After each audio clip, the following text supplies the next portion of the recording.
In this video, I will show you how to create a logo animation with motion array. If this guide helps, please consider liking and subscribing so others can see it too. What's up guys, my name is Kyle from GuideWise. Open Motion Array and go to the search bar in the top left corner. You will then type Logo Reveal. I am looking for Adobe Premiere Pro, so I will select that. On the left, you have a number of filters that you can use to help refine your search. You can then toggle your mouse over the template to have a preview of that template. Once you find the logo that matches your style, simply select the downward arrow, which will begin downloading it. You will need to unzip your file. Simply go to the location it has downloaded to, double-click on that file, and it will automatically unzip it for you. Once your file has unzipped, double-click and go into that file.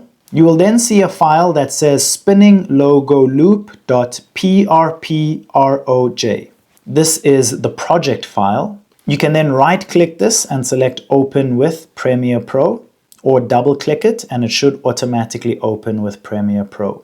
You can then give this new project a file and select where you would like to save it. So I will name this Spinning Logo. You can then play this logo reveal to see what it looks like. Just above the file, you will see 4 little green squares that say Final, Comp 1, Image 1, and Final.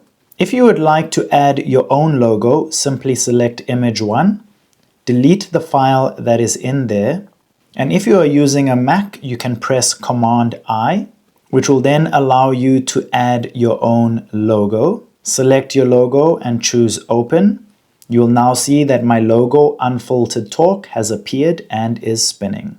If you are happy with your logo reveal and have made all the necessary changes and edits, you are now ready to export your logo reveal. If this video helped, don't forget to like and subscribe.